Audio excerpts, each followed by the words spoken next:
Hello everybody, this is Don with Splat XD. I'm here at the West Coast Tournament Promoters meeting, and I'm sitting across from Randy. Randy from the Adrenaline Force Tournament Series.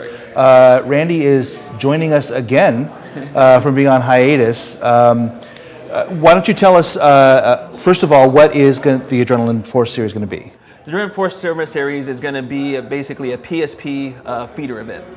Meaning that I talked to PSP about it. They never really had at all a feeder series that would feed players into their league, and so they had this whole structure for lower divisions from beginner, D3 or D4, D5. I'm sorry, D5, D4 to D3.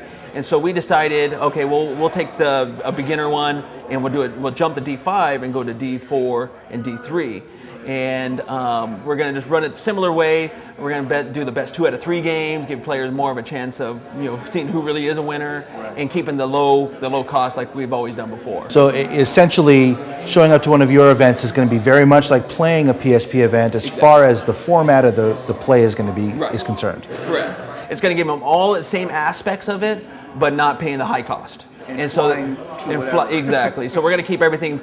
Probably Southern California. We're debating right now about one Northern California event. And how many events? We're going to do a total of 5. Total of 5 events. Total of 5. Are you going to be using any kind of ID system? We are going to. We're all in alliance in the sense of using the APPA system. Okay. Just so that with all the leagues, that we can actually monitor the players a lot better. Now, as I said, you were back. The Adrenaline Force Series has been around for a while, but you actually took the last 2 years off. Correct. Yeah, we started originally back in 05. It was right after the Best in the West series. Tanya Carter from Best in the West, both of us came together and created Adrenaline Force Tournament Series in 05. And so 05 and 06, we created this league, and it was just an instant success. We were always 40 to 50 teams, 60 teams, and then at that time, NPPL had made us a feeder series. And so then when I was working a little bit with NPPL, and then with Pacific Paintball coming into play, Sean Walker and myself hired me on to help him out as well. And so that's kind of where the first year of time disappeared, and then the second year, PSP brought me on board to help them out. So I kind of spent my backgrounds in the 2 major leagues on the market. So you know how to run a tournament series? I definitely know how to run a tournament series from the high end to low end. Right. So do you have a date already for your first event? We do. It's going to be the first weekend in March, and it's I got to now look.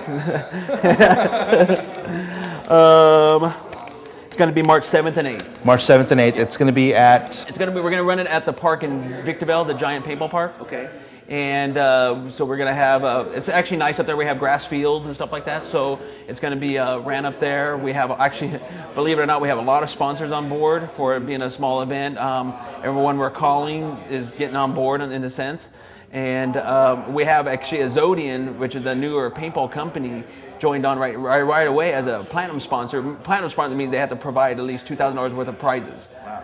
And so he came on board for that. And then he also, which was a good idea that I presented to him, if anybody's shooting his markers and wins the game wins that tournament, he'll pay for their next entry.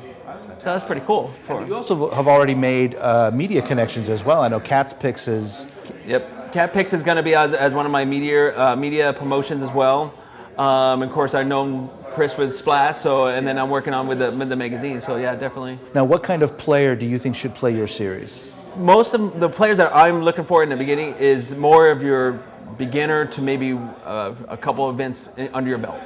The beginner division is only, you can never have played an event, and then the D4 division, you might have played not a regional, but just a local event. And then the D3 allows you, if you had played maybe an XPSL before, maybe one regional or something. I want to really keep it low key so the newer players have the experience and not being beat up too bad. Great. Okay, how can people find out more about your series? Why don't you give them your website right now? Yeah, the website is pretty simple. It's Adrenaline Force Tournament Series, which is AFTS.TV. And all the information is on there. We have a dedicated phone line for all the phone calls. So we have a good staff. We have Dan Perez that used to run. That's right. We have Dan Perez that used to be the former Ultimate for NPPL. He's on board with us. He's doing all the training. He's going to do the Ultimate. We are doing only certified PSP refs. If they were MPPL refs, they get certified by PSP, just so that everybody's on the same page. Right, right. So everybody's going to be as top-notch as a ref can be. That's fantastic. Yeah. Okay, great. Randy Bocelli, I think I'm pronouncing that right. Adrenaline Force, that's AFTS.tv. I'm Donald Splat XD.